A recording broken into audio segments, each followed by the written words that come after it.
ever. I'm your host, Lex, joined by Sarah, and today we are also joined by two of our first guests. One of them is a Hall of Famer, a 10-time major champion, Miss 59, Annika Sörenstam. Hello, Annika. Hi, how are And you? the other is the multi-talented CBS broadcaster. She also has a 200-hour certified yoga teacher certification. I guess I kind of, doubled up there, but she's also a Callaway ambassador. We love her, Amanda Balionis. Thank you both for being here. Could you introduce me first next time? Because it's really hard to follow up on Annika's resume. That was embarrassing for me. No. You guys are both so wonderful in the world of golf, and we were so honored to have you as two of our first guests ever on this podcast, which we launched a year ago on Women's Golf Day. And we've continued to talk to various women in the sport, but now we kind of want to take today to regroup and kind of talk about where women are and what we make up in the sport of golf, while also taking some listener and viewer questions. So if you have them, send them in on Twitter, Facebook, and YouTube. But to start us off, Sarah has a couple of numbers that we can talk about where women are in the game of golf. Yeah, so we've been doing a lot of data collecting over here at Callaway, and we have some pretty big numbers, right? So women's participation is consistently growing in golf. And right now there's about 5.7 million women total in golf, which is huge and mind-blowing. And women also represent a disproportionately higher percentage of beginners at around 31%, and juniors as well as around 38%. So it's very clear that women's golf is growing, and it's going to continue to keep exponentially growing. So I guess let's start there. Let's chat about why this is trending so much, why it's growing, and how we can continue to keep it, to keep getting more and more women in the game. So Annika, what have you been focusing on to bring in more women, and how do you think we can get even better at that? Well, since I stepped away in 2008, which is 12 years ago, I've been spending a lot of time on junior golf. And as we all those junior girls will turn into women down the road, and hopefully they will continue to play golf. But, we really focus on the family aspect, where it's a sport for everyone. And as you mentioned, with all those numbers, those are great numbers because they have increased in the last 10, 15 years, but I still think we can do more and we can do better. I think a few things to think about when it comes to women and why they should play golf, and the things that you learn about maybe yourself, but just really for these young girls is life skill lessons. It's so similar to life as far as just, the patience aspect, the focus aspect, the integrity aspect, a lot of things that I know that these young girls will use, later in life. And, when you go out and play, it's a great way to network. We all know that being outside is a good thing for you. And I know times have been a little crazy the last few months, and golf is actually being considered one of the safer sports. Going out there and interacting, exercising, it's good for your cardiovascular, you're using muscles, you're even using the mental or your brain when you play golf. So I think golf has so many things to offer, and it fits women very, very well. I think in the past, a lot of women have always felt, I don't belong here, I play from a different tee, and they hit it so far, I cannot contribute. But I would say on the contrary, you really can. And being outside and meet other women, whether it's business down the road or just being with your family, I think women have a lot to offer. So I think it's a great sport for years to come, and it will continue to grow. And, I'm sure Amanda has some comments as well, but I remember when I played junior golf, and we didn't have women's clothing. We didn't have girls' clothing. I mean, everything I wore was extra small men. The hats, I had quite a small hat, but still, they didn't make hats for women. And if you can't feel good about yourself and having clothing that's, meant to be worn by women, you always felt like, why should I play a sport where we don't have that? And the last thing, obviously, with Callaway, who's a leader in this, is to come out with women's equipment. It's not just chopping down a golf club and put a pink grip on and say, here you go, play golf. Women are designing golf clubs, so it makes it a lot more fun. So it's like there's a purpose for us now. We feel welcome. So I think there's a lot of things that are pointing in that direction where, we're targeting women, and that's why they should play. Yeah, I mean, listen, women's golf, I love that these numbers are showing growth, right, for women, because I think, and Annika, you and I have talked about this when you've been keynote speakers at PGA Tour events at these women's days, and I've always been really inspired by the way that you approach this, because, women in business who are leaders in business sometimes feel too intimidated to pick up the game of golf, but they show up to these PGA Tour events and to these Women's Day events because they want to figure out how to get in. And really, the answer is so simple. Just go get a lesson and just put yourself out there. And I know that's easier said than done, maybe at an older age, to be vulnerable and be okay with not being great at something, especially when you're a leader, maybe in your company or in your group. But it really is, I think, at an older age, important to say, you know what, I might not be great at it, but that doesn't mean that I shouldn't be a part of it. And I see that every day. I'm invited to play in pro-ams, and the most disheartening thing, well, it used to be disheartening for me, is I'd be put in groups and I'd be drafted really high up, during the pairings party, because people thought I played college golf. Well, no, I played college volleyball, guys. Like, if I shoot, if I break 100, I'm thrilled. So imagine these guys' faces when I tell them, oh no, I'm not a great golfer. I'm just a fun golfer. And they're like, wow, we thought we were going to win. And now you're a terrible player. And, but I think the minute I can reframe that and say, listen, I'm not a great golfer, but I love to be out here. I love what it brings to me. I love what this game is about. That resonates with them as well. And so I think that breaking down those barriers of, you don't have to be a good golfer, a great golfer, to go out and be a part of the golf community, is something that I think we're starting to do a good job at. But I think there's a long road ahead of us, to keep that narrative going as well. And starting at a young age is important, but I think part of that too is making the game more accessible. We talk a lot right now about Black Lives Matter and how we get more people of color into this game, so it doesn't have this, this kind of elitist feel. And I think that's the same for girls. Like, I think a lot of girls think this is a guy sport. So I think when we talk about inclusivity, it's not just about women, it's about everybody. And how do we make this game, affordable for everybody, and all of those things. But I will say, once you pick up the game, or you can find a public course to go play, during the social distancing time when I was in Florida, and I stayed in Florida, one, to be with my boyfriend, but mainly because my mom was in Florida and I didn't want to be across the country from her in case something happened. The only time I felt safe seeing her over the last 3 months was on a golf course. And I would go and I would drive and I would play golf with her and my aunt.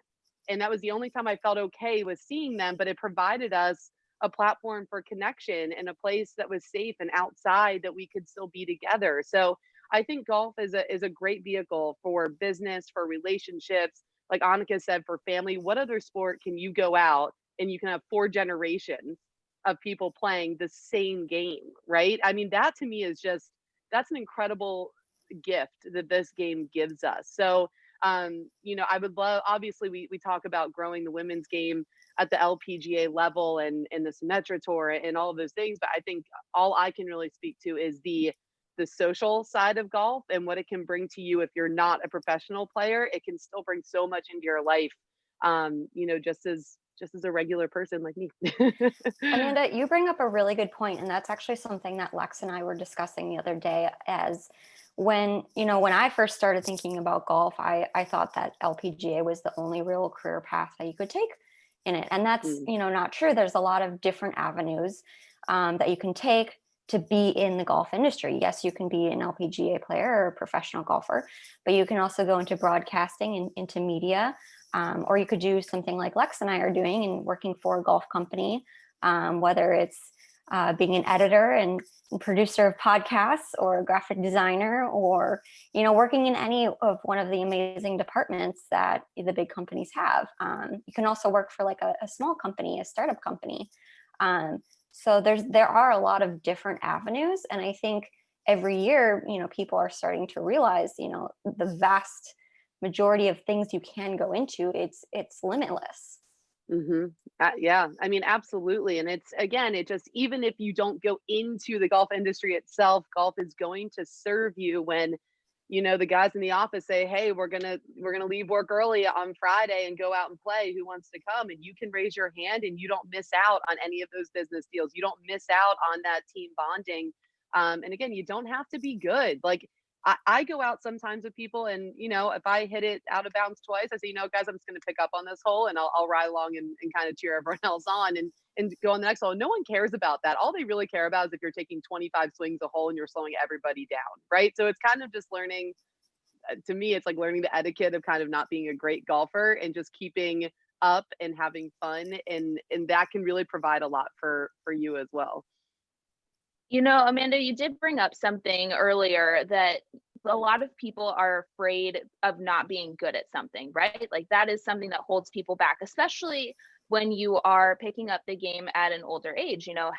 Over half of the female participants in golf are over the age of 50 or maybe even 60. So those beginners, I think it's important to recognize them too, as much as the juniors, like they 100%. are taking on an entirely new hobby and a new skill, and accepting that they might not be as good at it as they could have been at a younger age. And I think that gets looked over because we think about the demographic of golf being so young when we look at the tours and when we look at even like a business community, we think about it that way, but really it's an older sport because of a lot of reasons.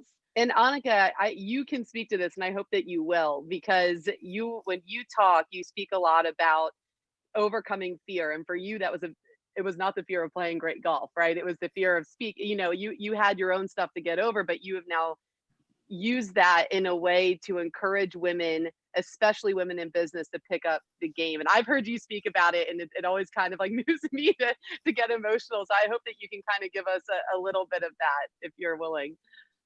Sure. No, you're right. I mean, I wasn't afraid of playing or hitting a shot. It was more to be in the limelight, to be seen and be heard. It's just, just being a shy person from the start. But, golf is giving me confidence. It's giving me, the ability to be able to do what I want, of course, and follow my dreams. But I think at golf, you can use golf as that platform to help you, whatever we mentioned, whether it's, for business and networking and team bonding and all of those things. It's really important. But I think, golf can be a humbling game. It really can be. So again, it's not just about being a professional and hitting every shot perfect and making all those putts, but just to go out there and enjoy the game and, set your own little goals, whether it's, getting a few lessons and technically getting better, or just hit the ball a little further, and but joining a club and have that social aspect. There's not a lot of games when you have that, when you can talk to other women about life and the things that they go through, but still go out there and have a fun time. And a lot of times, it doesn't have to be 18 holes. We know that it could be 9 holes, it could be 6 holes, but something to really go out there and feel comfortable what you do. I think it's really more the key, and be able to express yourself through the game of golf. So for me, it has helped me to, again, build the confidence and do what I want to do, and not to be afraid to try. I think, the biggest thing that I did was to play with the men in 2003. I mean, talk about being uncomfortable, talking about doing something out of the box. and I think other women, you start thinking about that. But if you prepare and you kind of get ready, you realize that you can really raise the bar for yourself, and you'll be able to achieve much more than you think you can. So it's a good analogy to just kind of think of that as well. And anything in life, you just got to try something new, and all of a sudden when you try it, you get better, and all of a sudden it's like, oh, I can do this. Annika, speaking of 2003, we have a question from Clayton on YouTube, and he wants to know if there was a point in your career after your achievements, or even, playing in a men's tournament, did you feel you were viewed as an equal by your male competitors? Well, I think, things have changed a little bit since then. I mean, that's 17 years ago. At that time, it was like I was the first woman in 58 years to do it. So it's not a common thing. I think a lot of the male golfers, especially, they were kind of wondering, what is she doing? What's she trying to achieve? And, she has her own tour, and why does she have to go over here? But then you have more the open-minded, the guy that really doesn't care, she's not gonna give me a run for the money. So they were not nervous or anything like that. But then you had other people, like some LPGA players, that were worried that I would mess up, or I would ruin women's reputation or tarnish what we have worked so hard, and just that it wouldn't be even something to show up on this, to play on the same platform like that. It would just be embarrassing. So I think overall, it's just when people don't know things, you get scared. And a lot of times when you don't know and you get scared, negative thoughts come in, and then you find all the, the bad stuff, and saying, okay, this is maybe not so common, but look at the positives. It's a sport for everyone. Here's another athlete that just trying to be better, to trying to learn from others. And it's a good thing for golf to open up that it's, as an athlete, we push ourselves to extreme level. Really doesn't matter, how or where you play. So I think that, again, when something new comes out, a lot of people, get very defensive, sometimes angry. But I would say to finish up on this question, I think that once the tournament was over, I mean, I was so welcomed by the guys that were at the tournament. I mean, a lot of them said, you want to play a practice round with me? And I was hitting balls, on the range next to these guys, and they wanted to show me how to hit a draw, how to hit a fade, and which I appreciate, but I kind of knew that already. Oh my God, you were getting mansplained on the range.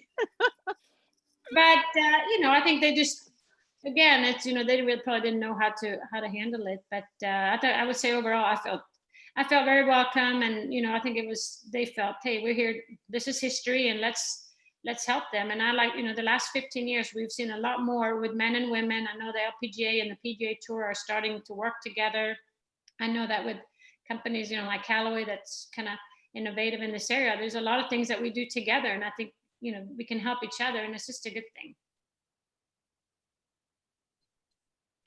Yeah, we also have another question from YouTube from Raj. He wants to get his daughter into golf, and he has had no luck so far. So do you have any advice on getting her interested in the game? Yeah, I'm not really sure how old she is, but I would say just in general, I mean, keep in mind that kids are like humans. We're all very different. We have all different interests, and, some kids do better in groups, some kids do better as individuals, and some, it's just difficult. But I think the key is to try to make it fun. And I think number one is, how can you associate golf with fun? And I struggle with this with my daughter. I mean, she is 10, and obviously she was almost born on a golf course, but it doesn't mean that you're going to love golf. And she has a very natural swing, but sometimes she can care less about the game. And so how do I get her involved? Well, I try not to force it. I try not to give too many pointers, because if I say too many things, then, they don't want to listen. They want to try. So I'm a lot more open-minded now than I was maybe 3 or 4 years ago, because I wanted her to play and learn the basics and have fun. And then you just kind of get the response of, no, this is not what I want. So I take her out. Like the other day, I took her out. Actually, I said, I'm hitting balls. You're coming with me. Oh, do I have to hit balls? I said, no, you don't have to hit balls, but I want to have your company. So I brought her bag. She's in flip-flops, number one. And then we get to the driving range, and I put up my bag, I put up hers, and I start hitting. And so she gets my phone, and I'm not a fan of devices, but I said, okay, let her do it. And so she starts filming my swing back and forth. And eventually she wants me to film her swing. And eventually we do this. All of a sudden, she was hitting balls and I was filming her, and she had such a good time. So I think that, again, I didn't really have a purpose of going there other than to bring her out to the golf course. She left and she was happy. She hit some great shots. I showed her some pointers because she saw it in her swing. And all of a sudden, we had a good 45 minutes together on the golf course or on the driving range. So I think, the key for any parent is to bring him out, but then just kind of see how it goes. Even if you want to go have a drink or a snack at the snack bar, or if you're driving in a cart, let them be part of it, but not feel like they have to play 18 holes from tee to green. Maybe just have them putt a little bit. If you play a scramble or alternate shot, maybe they hit the shot into the green, something. Let them write the scorecard, or maybe let them paint their golf ball so when they hit a shot, they have a smiley face on it. But just come up with things that they want to do, so it doesn't become this strict, boring, long, like things that we really don't want, especially at that age when they have zero concentration span. You have to come up with new things all the time. So, I have relaxed a little bit on the rules as far as just what she can wear and not wear, because early on it was color and it was this and this. They just don't like it. So I think we all, as a society or community, to get new people into it, we have to be respect the tradition, respect the history, but also be more flexible so we can have kids start to continue to enjoy this game or pick it up and not feel like there's so many rules and golf is so boring. And also just finding maybe golf courses that are not as strict, right? Like I think there's room for all of it. You can be a strict traditionalist in golf and there's going to be a club for you. I personally like a more informal way of golf, so I go up to Goat Hill Park that is dog friendly and it's board shorts and a flat brim, and that's okay too, right? So it's, I think it's finding a course that kind of fits what you're looking for, and also like finding leagues. PGA of America is doing a great job with their PGA Junior League, you know, and then first tee programs, like making it really more of a team thing. Like when I started when I was younger, my parents are golf obsessed, and so I was also raised on a golf course my whole life. But if I wanted to hang out with my parents, you know, certain times of the week, I had to go onto the golf course with them, and they let me play in the bunkers. You know, like my dad would let me build sandcastles in the bunkers. I'm sure members weren't thrilled with that, but he did what he could to keep me out there with him. And so I think it's exactly what Annika is saying. Like if you want to make it a family thing, make it fun for them. But also if you want them to, maybe I was more of a team person, I like to be a part of a team. That didn't really exist, I think, when I was growing up. Now you can go and find leagues where these kids can be a part of a team and not feel the pressure of like the individualized sport that golf eventually becomes for you. But there are ways to do it where they can still make friends out there too and feel like they're a part of something bigger. Yeah, I think you hit on something there with friends. And even if you, I mean, we all know that if you go to a club, there's not that many junior girls on the range. But if, you know, if your daughter has a friend who might not be into golf, but maybe just ask her to come along, you know, just Yes. for that. And then she's going to say, well, let me try putting. Let's do it together. Because girls, they are more of the social, you know, they want to have somebody there. And to go by yourself on the range when some boys, maybe even if they're cute boys, they're not just going to go up there and, you know, they might feel like they're embarrassing themselves. So, you know, get them with other girls, and, you know, it might be easier that way to lure them to the golf course if they bring their best friend or so. Mm-hmm. Yeah, let's keep talking about the women's community. I wore a shirt that says sisterhood today for that reason. I think that it's really important to remind women that like this is a chance to get out and be with your friends. We have a podcast coming out next week with the president of the largest ladies league in the country, and she said like they only play 9. They are all, you know, some of them are retired, some of them are young professionals, and it's a chance for them to really get to know each other. Amanda, you have a ton of friends that span the women's golf industry, from people who work at the USGA, like Kira, or partner with them, women who are in fashion, Michelle, who played for years. What can you tell us about, you know, the variety that you have there and how they are helping bring women together? Yeah, I think that's honestly been one of the most fun things as I travel through this golf world, that to be fair, and I think I've been on the record as saying this, I kind of fell into, right? Like I thought I was going to be on the sidelines of NFL games. That was going to be my job. And then 2011, I kind of fall into golf and am not quite sure what I'm getting myself into, and end up with this not only amazing career and like the dream job, but this incredible circle of women. And you're right, spanning from major champions to women that have left the fashion industry, you know, high-end fashion, and are now designing strictly women's golf clothes, and every skill level in between. And I think honestly what I've learned the most from these women is that find your group that's going to be inclusive and accepting and wants what you want out of the game, right? Because it's not fun if you go out and the person you're playing alongside of wants to go out and score and they want to compete, but you want to play music and have fun. Like I think you got to make sure that you're going out with kind of the same intention. And like Hallie Ledbetter, obviously big, you know, she's a partner with Callaway and she's one of my best friends. I love going out with her because I know that she's going to help me, and she's probably going to FaceTime David at some point, and he's going to make fun of my swing, but then also help me. And then like, but it feels like a non-judgment zone. You know what I mean? Like it's okay that they're better than me. But I know they're not judging me for that.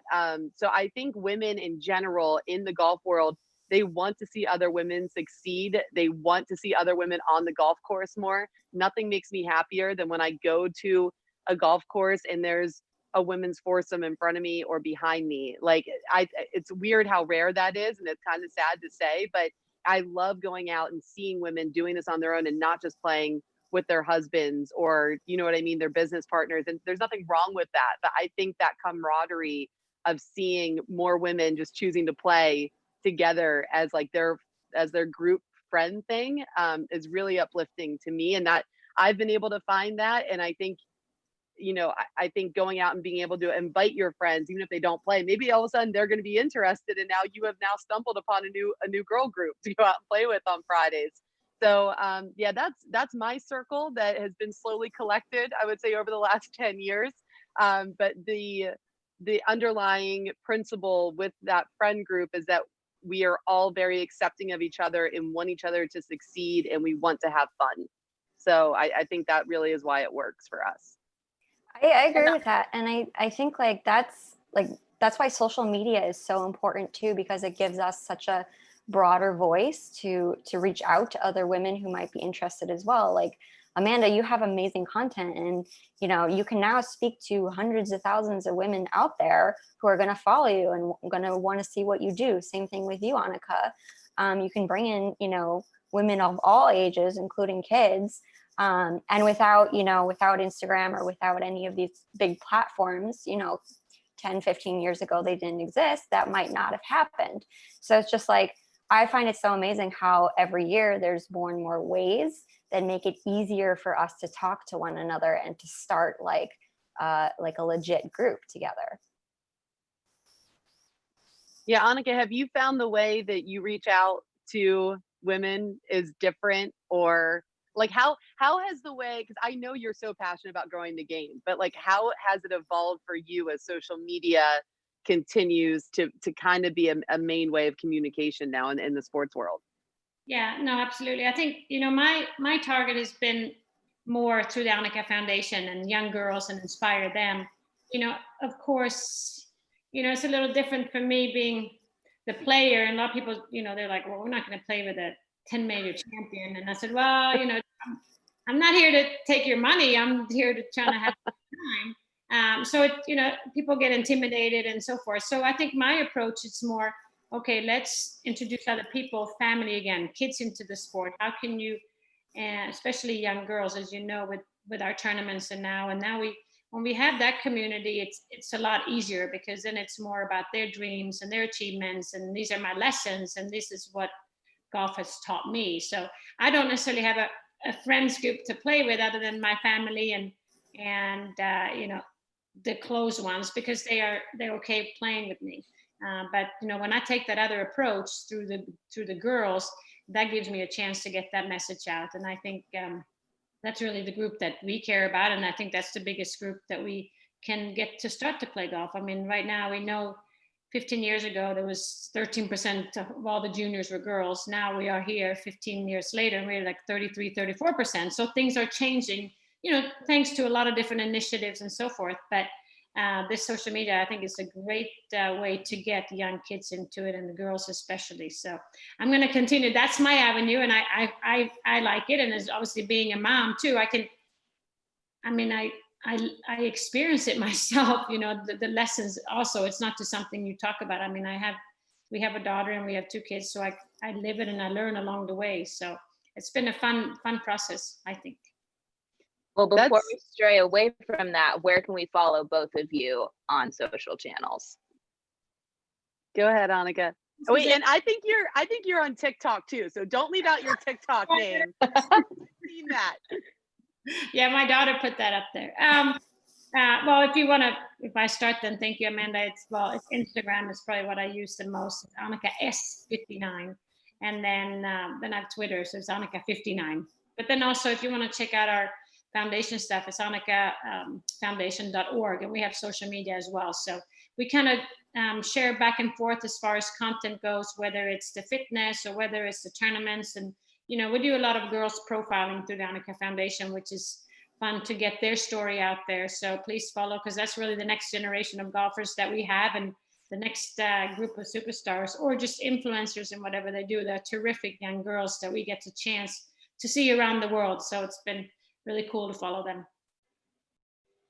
Yeah, absolutely. I know you're doing incredible work. I don't know if we've said that enough on this podcast, but I mean you don't need to be doing anything at this point. Like your career, your resume speaks for itself, and you choose to, I mean, really put yourself out there in a full-time way to continue to grow the game. And I respect the heck out of it. And I look up to you very much for the passion that you continue to bring into the game of golf. But you can follow me, which does not have a ton of, great stuff like Annika does. It's mainly just dogs and Lots of dogs. CBS updates. We follow you. It's fun.